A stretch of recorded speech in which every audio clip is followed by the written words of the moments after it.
जय हिंद साथियों, आप सभी का एक बार फिर से स्वागत है हमारे यूट्यूब चैनल पर। जैसा कि आप यहाँ पर देख पा रहे होंगे, बीएड प्रवेश के समय आवश्यक प्रमाण पत्र। तो उत्तराखंड की सभी यूनिवर्सिटी जहाँ पर बीएड के कोर्स करवाए जाते हैं, वो एडमिशन के टाइम कौन कौन से प्रमाण पत्र आपसे मांगेंगे, क्या क्या आपको वहाँ पर जमा करने पड़ेंगे ओरिजिनल फॉर्म में और जीरोक्स फॉर्म में। तो सारी चीज़ें इस वीडियो पर हम डिस्कस करेंगे। पूरी लिस्ट मैंने यहाँ पर बना रखी है। ये लगभग सभी यूनिवर्सिटी, चाहे वो कुमाऊं यूनिवर्सिटी हो, एसएसजेयू हो या श्रीदेव सुमन हो, सभी में यह लागू होगी। बाकी कुछ बहुत चेंजेस होंगे तो पर्टिकुलर यूनिवर्सिटी की भी मैं वीडियो आपको बता दूंगा, ठीक है। एक एग्जांपल के तौर पर मैं आपको पाल कॉलेज ऑफ टेक्नोलॉजी, जो कि कुमाऊं यूनिवर्सिटी से संबंधित है, उनका पिछले वर्ष का जो डॉक्यूमेंट्स थे, रिक्वायर्ड डॉक्यूमेंट्स, उसकी लिस्ट भी मैं आपको यहाँ पर दिखा दूंगा। तो ठीक है, तो पूरी वीडियो ज़रूर देखिएगा। कैसे बनवाने हैं डॉक्यूमेंट्स, कहाँ से, अगर आपके पास डॉक्यूमेंट उस टाइम अवेलेबल न हुए तो क्या होगा, कितना टाइम वो देंगे, सारे डाउट्स आपके क्लियर हो जाएंगे। उससे पहले अगर आप प्लेलिस्ट पर जानना चाहते हैं कि फ़ीस क्या है, काउंसलिंग कैसे करते हैं, रिज़ल्ट कब आएगा, या अन्य चीज़ें जो भी बीएड के रिगार्डिंग हैं, तो आप एक बार उसकी प्लेलिस्ट पर जाएंगे। हर यूनिवर्सिटी की एक सेपरेट प्लेलिस्ट बनी हुई है, एक बार मैं आपको वो दिखा देता हूँ, उसके बाद शुरू करेंगे हम इस वीडियो को। तो जैसे ही आप चैनल के प्लेलिस्ट वाले सेक्शन में जाएंगे तो वहाँ पर आपको दिख जाएगा श्रीदेव सुमन की एक अलग से प्लेलिस्ट बनी हुई है जिसमें 56 वीडियोस हैं। ऐसे ही आप देख सकते हैं बीएड एंट्रेंस एग्ज़ाम, सभी यूनिवर्सिटी के प्रीवियस ईयर पेपर, अन्य जो यहाँ पर एसएसजेयू का देख सकते हैं अलग से, और कुमाऊं यूनिवर्सिटी नैनीताल का अलग से प्लेलिस्ट यहाँ पर बना हुआ है। अब जैसे ही आप इन प्लेलिस्ट पर क्लिक करेंगे तो अंदर आपको सारी चीज़ें दिख जाएंगी।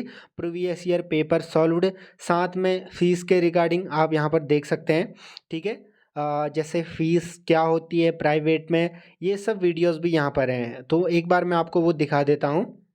देखिए, इम्पोर्टेंट डॉक्यूमेंट्स का पहले भी मैंने वीडियो बना रखी है। देखिए, कट ऑफ क्या जाती है, पिछले वर्षों की कट ऑफ जानना चाहते हैं किसी भी यूनिवर्सिटी की। देखिए, पिछले वर्ष की जो भी कट ऑफ है हर यूनिवर्सिटी की हमने अपलोड कर रखी है। पिछले 2-3 वर्षों में जो मेरिट लिस्ट गई थी उसको भी आप जाकर चेक कर सकते हैं। काउंसलिंग कैसे होती है, जो लाइव सेशंस थे हमारे। देखिए, फ़ीस क्या होती है गवर्नमेंट में, प्राइवेट में, सेल्फ फाइनेंस में, वो सारी वीडियोस हर यूनिवर्सिटी के लिए, कुमाऊं, एसएसजेयू, श्रीदेव सुमन, सभी के लिए यहाँ पर हमने बना रखी हैं। प्रीवियस ईयर पेपर जो आगे पेपर देना चाहते हैं उनके लिए भी ये लाभदायक होगा।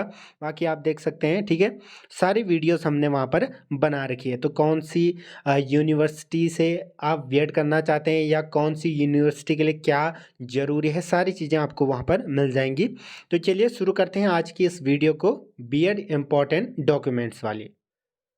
तो यहाँ पर आप देख सकते हैं, सबसे पहले तो आपको बीएड का रिज़ल्ट प्रिंट आउट करवा लेना है, जो आपका रिज़ल्ट आएगा, ठीक है। उसके बाद आप काउंसलिंग करेंगे, काउंसलिंग के बाद जो कॉलेज सेलेक्ट करेंगे उसको भी आप प्रिंट आउट करा सकते हैं, कई बार वो मांग लेते हैं।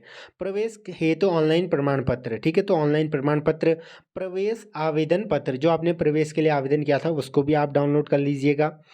High school certificate and marksheet आपको चाहिए, हाई स्कूल इंटरमीडिएट यानी कि 10वीं और 12वीं के मार्कशीट और सर्टिफिकेट आपको चाहिए, ओरिजिनल प्लस उसकी 1-2 कॉपी लेकर जाइएगा, ठीक है। बाकी नेक्स्ट है आपका स्नातक और स्नातकोत्तर। मान लीजिए आपने ग्रेजुएशन कर रखा है तो ग्रेजुएशन के सभी अंक तालिकाएँ, या आपने स्नातकोत्तर कर रखा है तो उसकी भी प्रथम द्वितीय की अंक तालिकाएँ आपको जीरोक्स प्लस ओरिजिनल। टीसी और कैरेक्टर सर्टिफिकेट आपको लेके जाना है। माइग्रेशन सर्टिफिकेट कब बनवाना पड़ता है, जब आप यूनिवर्सिटी चेंज करते हैं। मान लीजिए आप कुमाऊं में पढ़ते थे, आप श्रीदेव सुमन में जाना चाहते हैं, या श्रीदेव सुमन से एसएसजेयू जाना चाहते हैं, तो तब आप माइग्रेशन सर्टिफिकेट बनाएंगे विश्वविद्यालय बदलने पर।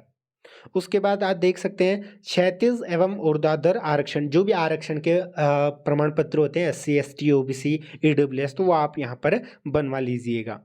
स्थायी निवास प्रमाण पत्र, डोमिसाइल आपका होना चाहिए अगर आप उत्तराखंड के निवासी हैं तो, क्योंकि उसके अलग से एक लाभ मिलेगा आपको, जैसे स्कॉलरशिप में या अन्य चीज़ों में, ठीक है। वेटेज मार्क्स प्रमाण पत्र, देखिए, आपने वेटेज मार्क्स का प्रमाण पत्र अगर आपने भर रखा है तो आपको ये लेके जाना होगा, original plus xerox. Medical certificate, देखिए मेडिकल सर्टिफिकेट आपको जिला चिकित्सा अधिकारी जो सीएमओ होते हैं उसके द्वारा एक निर्गत एक प्रमाण पत्र बनवा के ले जाना पड़ता है। कई बार ब्लड रिपोर्ट भी ले जानी पड़ती है, तो उसके लिए आपको वो टाइम दे देंगे अगर आपके पास अवेलेबल नहीं होगी, ठीक है।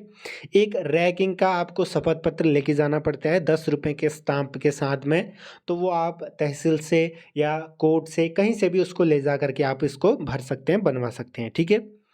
नेक्स्ट, अगर आप एम्प्लॉय हैं तो अनापत्ति का एक प्रमाण पत्र होता है, वो आप बनवा लीजिएगा कहीं पर भी सेवा दे रहे हैं, जॉब कर रहे हैं तो।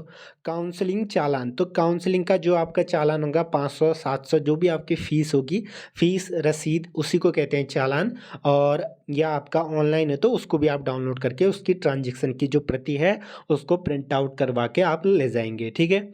आधार कार्ड की छाया प्रति, तो आधार कार्ड आपको लेके जाना है, अपनी पासपोर्ट साइज फ़ोटोज़, तो ये तो इम्पॉर्टेंट है, लगभग हर यूनिवर्सिटी में आपको चाहिए होंगे। मान लीजिए किसी यूनिवर्सिटी में कुछ ज़्यादा डॉक्यूमेंट मांग लिए तो उसकी अलग से वीडियो हम बना देंगे जब वो रिलीज़ होगा नोटिस, ठीक है।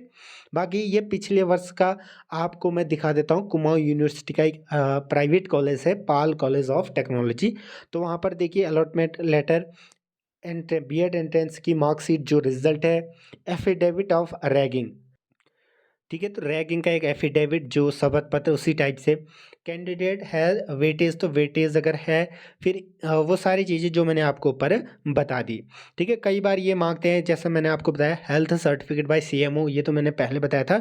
ब्लड ग्रुप रिपोर्ट भी कई बार मांगते हैं ओरिजिनल, ठीक है, तो इसका भी ध्यान रखिएगा। कास्ट सर्टिफिकेट, एक मोस्ट इम्पॉर्टेंट मैंने शायद ऊपर मिस कर दिया, या नहीं तो इनकम सर्टिफिकेट आपके पास होना चाहिए, ठीक है। इनकम सर्टिफिकेट आपका वो लाइबल होगा किसके लिए, जब आप ऑनलाइन छात्रवृत्ति के लिए, ठीक है, स्कॉलरशिप के लिए अप्लाई करोगे तो इनकम सर्टिफिकेट आपको कंपलसरी होगा, ठीक है, इसका जरूर ध्यान रखना।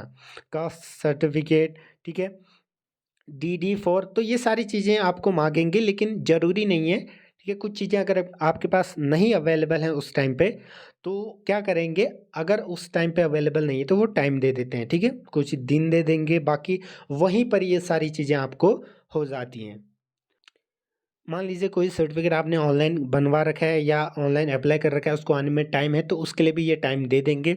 बाकी इम्पोर्टेंट जो है आपका वेटेज आपके पास होना ही चाहिए, क्योंकि तभी आपको वो मार्क्स मिलेंगे, तो इसका ध्यान रखना, कुछ सारी चीज़ें हैं।